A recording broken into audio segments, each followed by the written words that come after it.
right, picking up where we left off during live television at NBC in New York. Did you ever have studio audiences for any of your productions?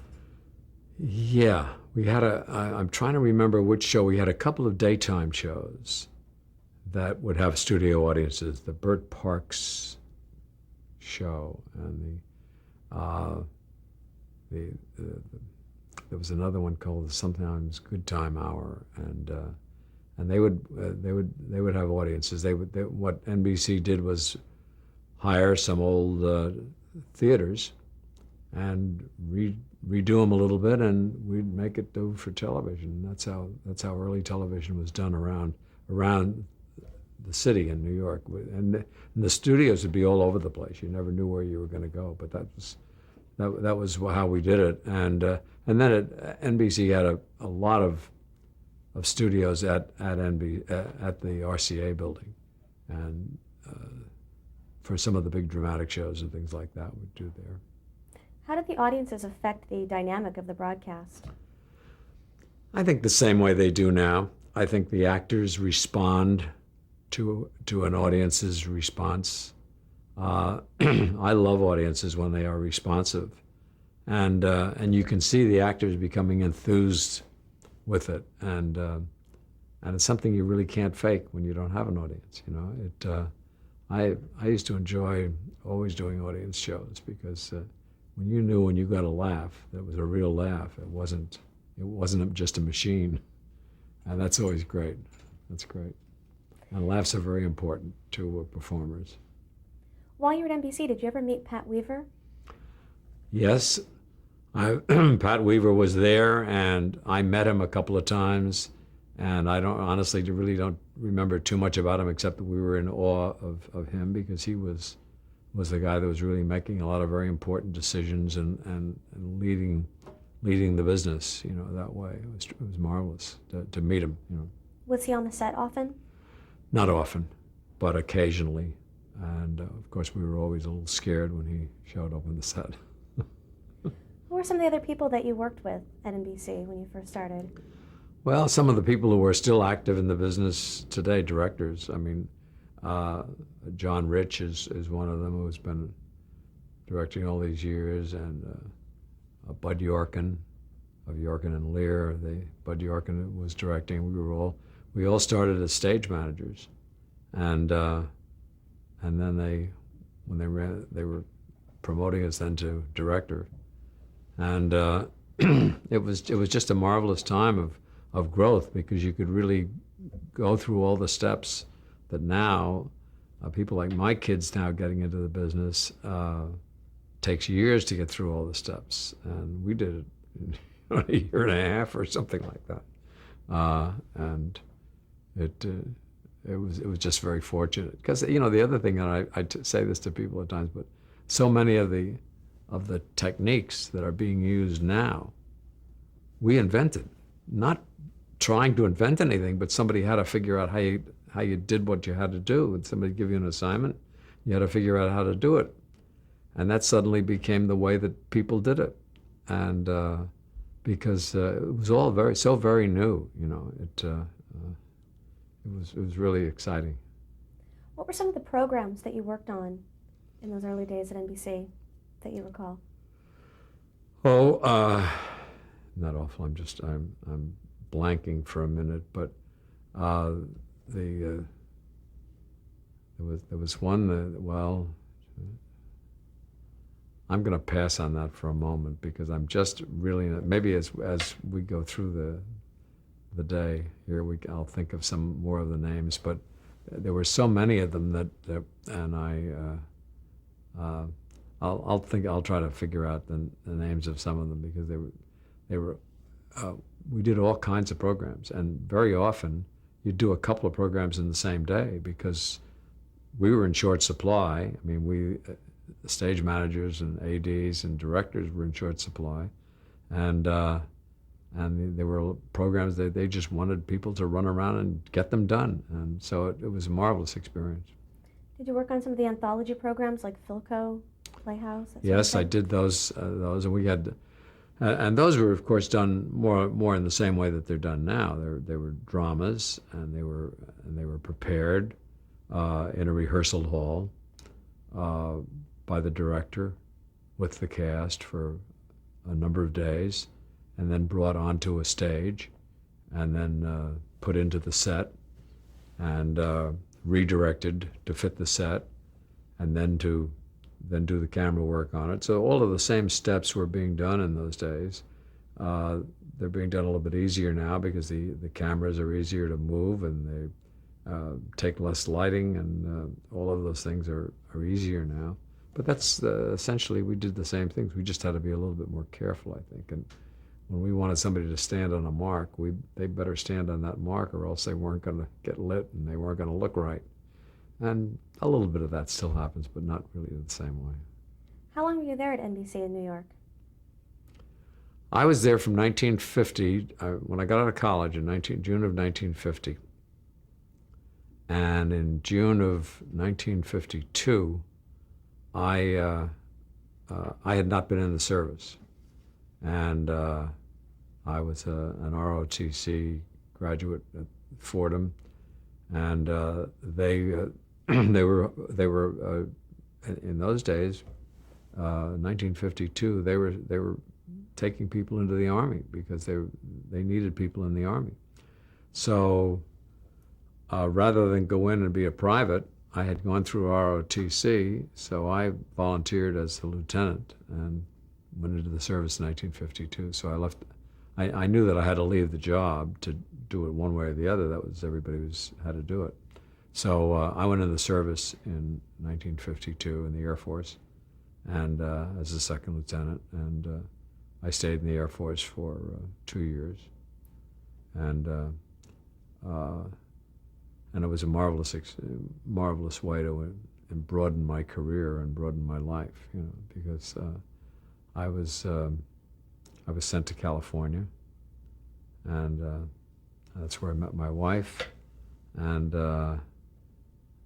I suddenly realized that California was the place to live, and I love New York, and I enjoy going back to see New York, but I love living in California, and I hate to be disloyal to all my New York friends, but that just happens to be the way of life.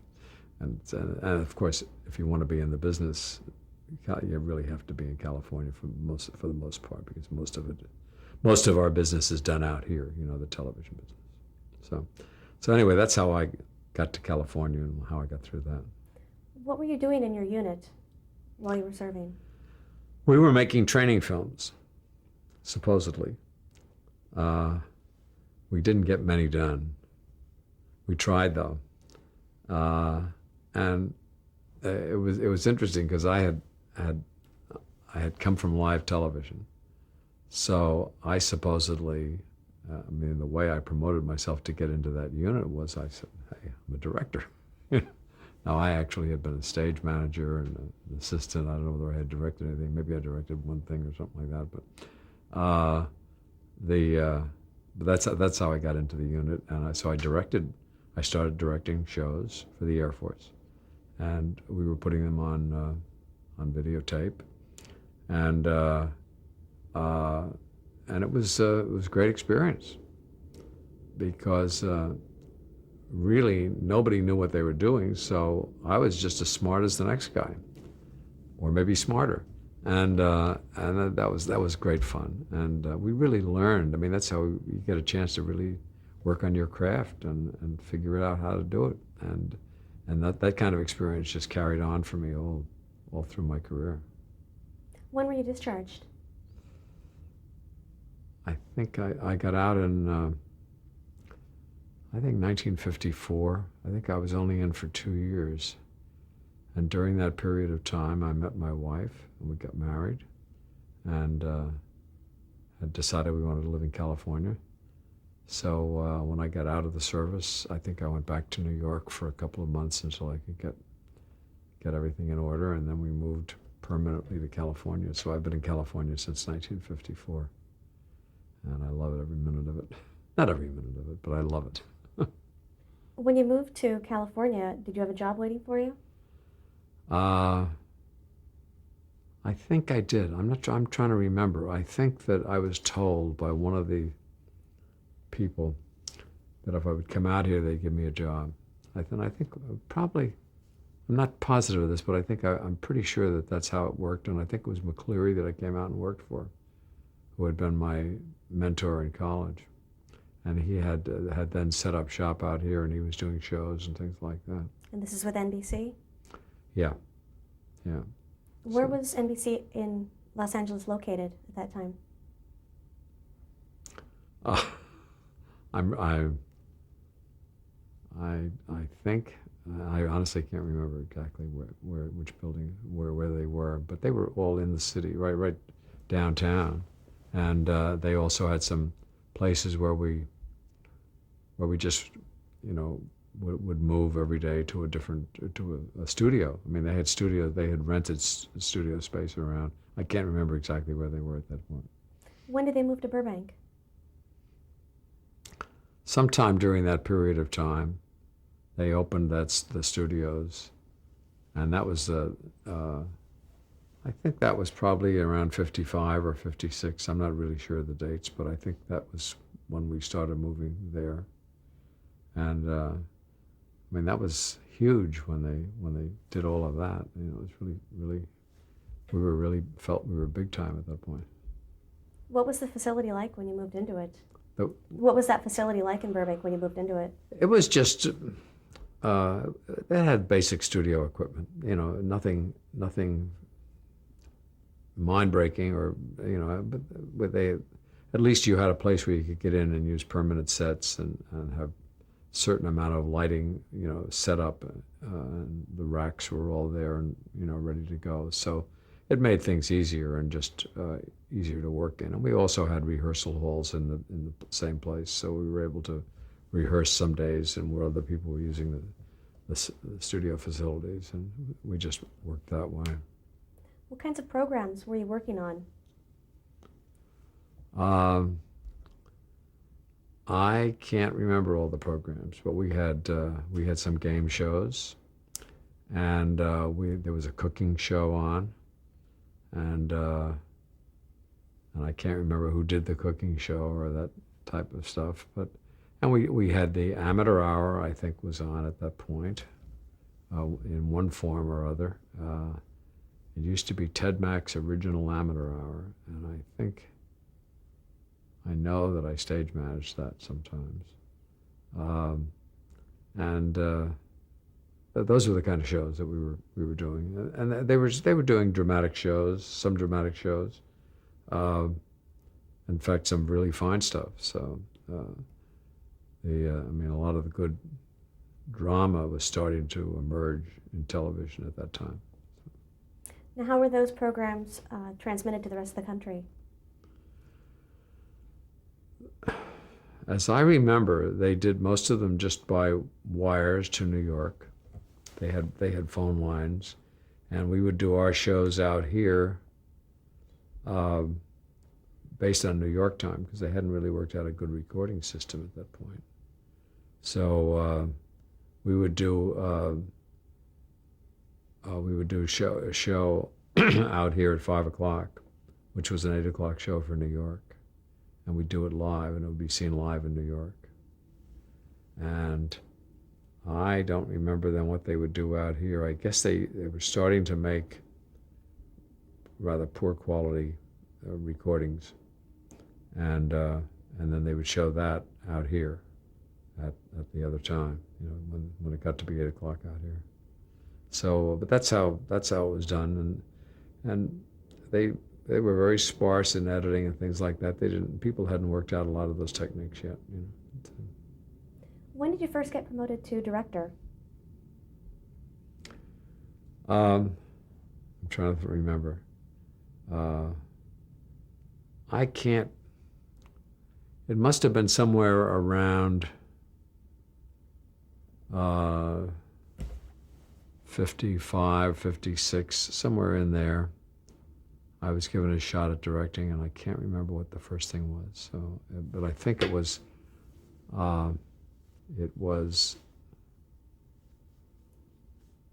one. I think it was a game show. Truth or Consequences? I think that was one of my first shows. Yeah, yeah. Do you recall that situation? Vaguely. I mean, it's sort of muddled in my mind. I can't be very specific about it. But I just remember going in for my first show and being absolutely, totally terrified. Because suddenly all the responsibility is on you. And if you make a mistake, the show is you're making a mistake for everybody to see. And it was really, I mean, I remember being really terrified. I remember, sitting in the control room 10 minutes before a live program was going to start, and praying that a bomb would hit the building. We wouldn't have to do the show. But the bomb, sometimes some of the programs were bombs, but the bomb never hit the building. And we always got through the shows. It's amazing what people can do. Everybody jumps in and helps. That's the great thing about it. And very often the audience is not aware that all kinds of mayhem has occurred, because we were able to cover our tracks pretty well. But that was really exciting and fun. Now, do you remember working with Ralph Edwards on Truth or Consequences? Yes, I will. When I came in on Truth or Consequences, Ralph was one of the biggest producers in time. He had a lot of shows on the air, and the way it started, I'm recalling my first day on Truth or Consequences. I was the assistant, and I was in the studio and waiting for the director, and I got the word. The director called. He said, "Jack, I can't make it today. Take over. I can't make it." And I was totally terrified, but I took over for him, and I remember that, and I took over, and with the permission of the whoever was running that particular show, the individual producer, and here I was, inexperienced theoretically, although I thought I was capable of doing it, and I was doing the show, and it was running okay. And I think that's when Ralph Edwards came in and heard there had been a problem on the show, and came in, and I suddenly was aware that he was in the control room watching me, and he was just taking deep breaths because he didn't know what to do. He was sure I was going to fail, but he didn't have anybody else to put into it. So he gave me encouragement or something and said, "How you doing?" And I said, "Fine, great." And I did it. And I did it very well. And somebody came to me afterwards and they said, "You do it better than the regular director." And I thought, boy, that's nice. And from then on, I just started to get directing gigs. Not immediately, but I just got them. And within not too long a time, I was able to say I was a director. And there comes that point when you have to stop being an AD and decide you're a director. And that happened to me. But I always give people that same advice. I always say, just take your time, make sure you're comfortable in what you're doing, and you're going to get enough jobs to live, and then make the decision. Now, this was also the era of McCarthyism and the blacklist. Were you at all affected by it, or did you know people who were?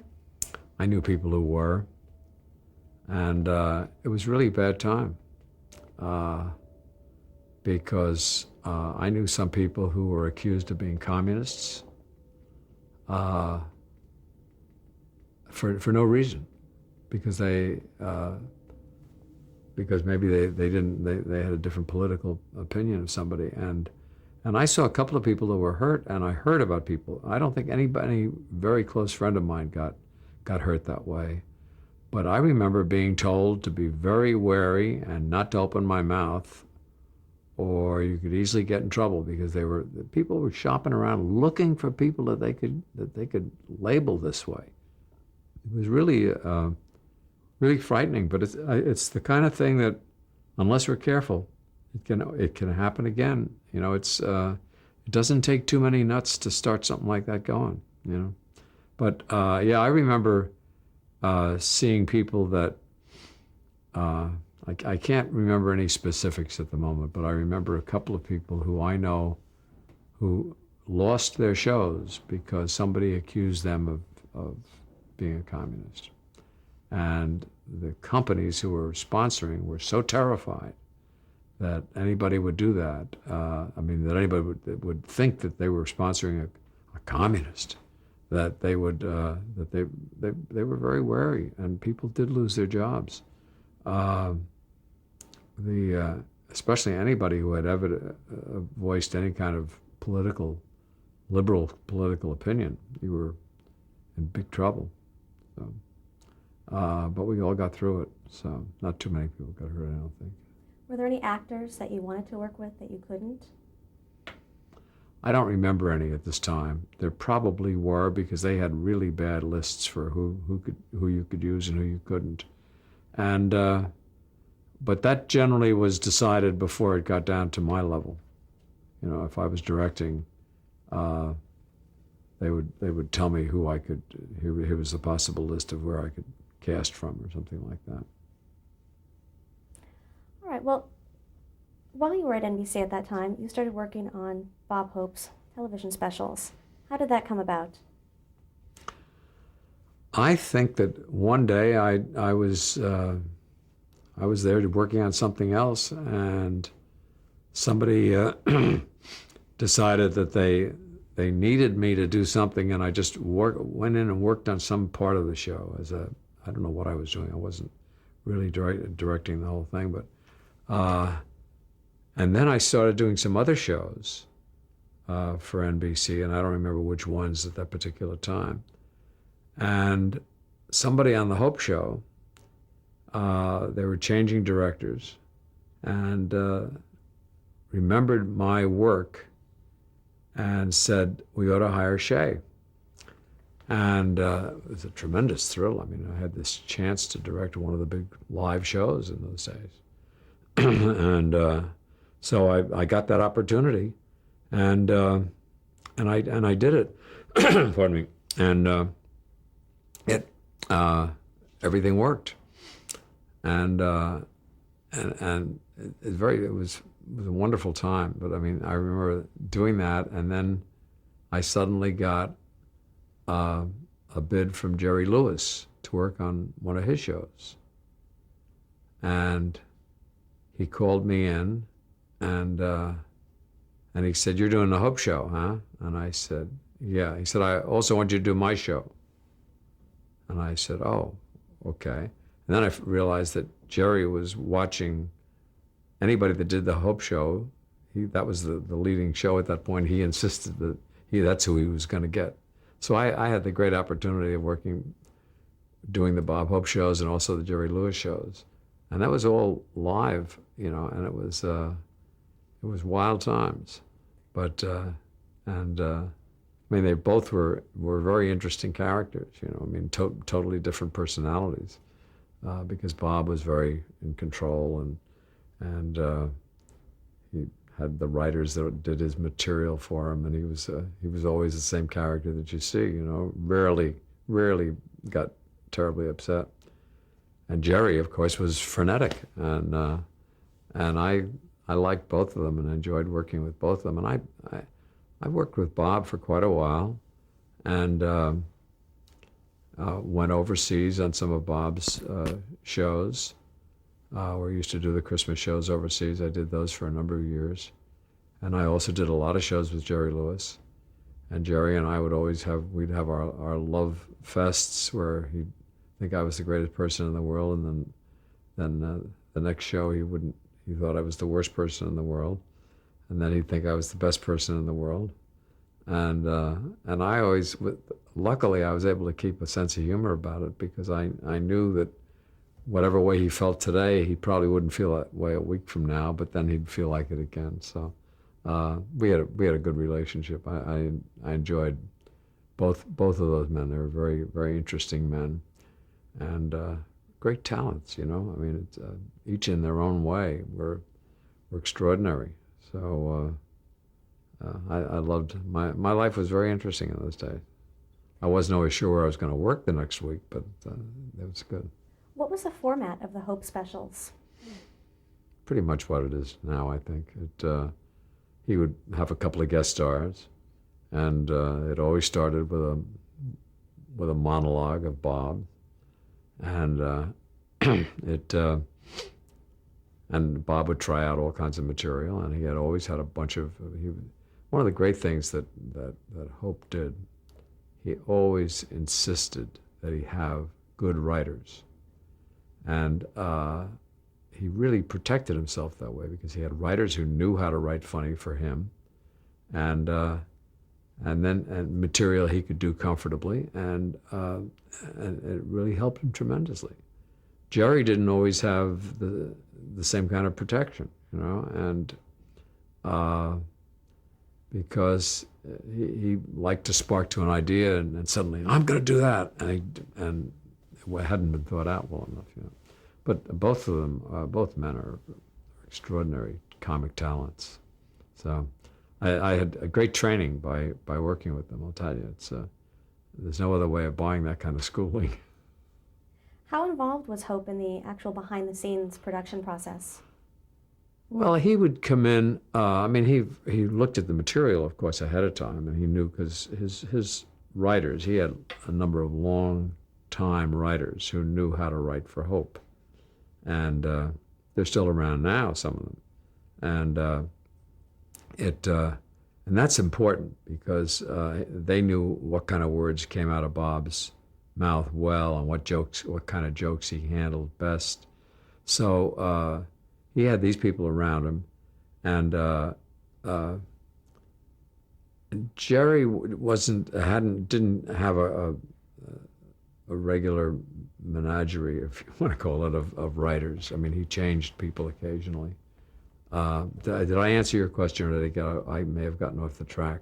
Well, aside from the writers, what about the actual the production itself? Was he really interested in that end of it? Bob really wasn't. Bob wanted to know who the director was. It was somebody that he was comfortable with, and he rarely interfered in something else. I mean, he might at some particular time make a suggestion, but it was very, very rare. I mean, but the kind of sketches that we did, I mean, it was either stand up with Bob or it was sketches, and the sketches were simply done. And when I say simply done, it was quite obvious where the jokes were, and and one of the things I learned from both Hope and Lewis was don't mess up the jokes. Don't let anything get in the way. Every once in a while, I'd see people who were building some big background situation for a joke, and it looked wonderful, and they thought they were being very great. And I realized from dealing with Hope and Lewis that stuff doesn't work necessarily.